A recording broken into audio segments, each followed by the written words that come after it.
The sun was setting over my quiet suburban backyard, casting a golden glow on the roses I'd spent years tending. I was sipping coffee, savoring the calm, when the sound of laughter and clinking glasses shattered my peace. Stepping outside, I froze. My backyard was no longer mine. Tables draped in white linen, a floral arch, and 100 strangers in formal attire filled the space. At the center stood Karen, my HOA's self-appointed dictator, barking orders in a glittering gown. She turned my private sanctuary into her daughter's wedding venue without so much as a phone call. My blood boiled. This wasn't just a party, it was an invasion. Karen had ruled our neighborhood with an iron fist for years, citing bylaws nobody could verify, fining people for untrimmed hedges or unapproved mailbox colors. I kept my head down, but this was different. This was my home. I confronted her, pushing through the crowd. "Karen, what the hell is this?" I demanded. She smirked, waving a manicured hand.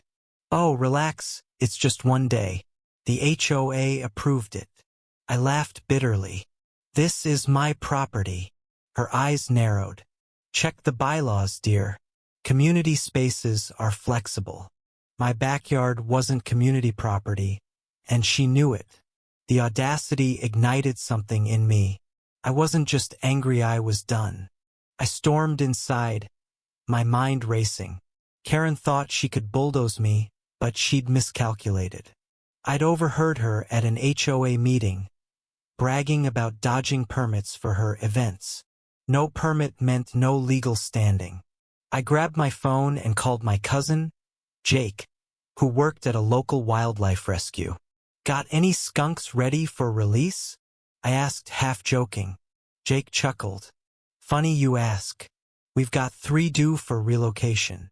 An hour later, Jake arrived, not just with skunks but with a friend, Lila, a lawyer who specialized in property disputes. The twist? Lila had been fined by Karen years ago and had been waiting for a chance to settle the score. The plan was simple but ruthless. Jake released the skunks into the far corner of my yard, where they promptly waddled toward the wedding, drawn by the scent of catering. Chaos erupted.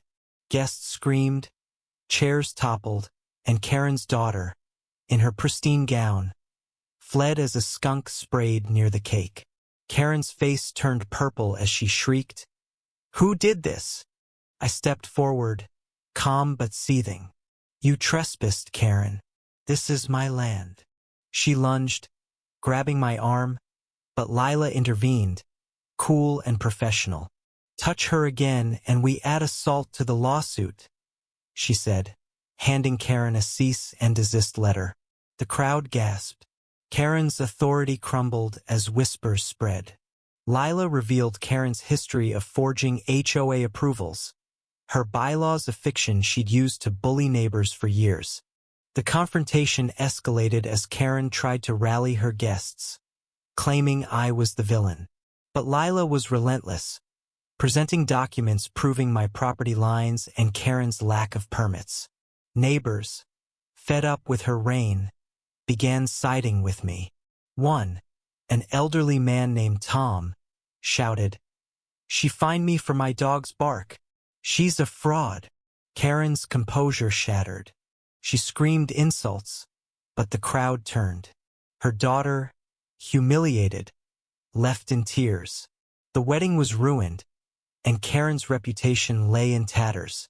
By morning, I'd filed a trespass lawsuit with Lila's help, seeking damages for the destruction of my garden and emotional distress.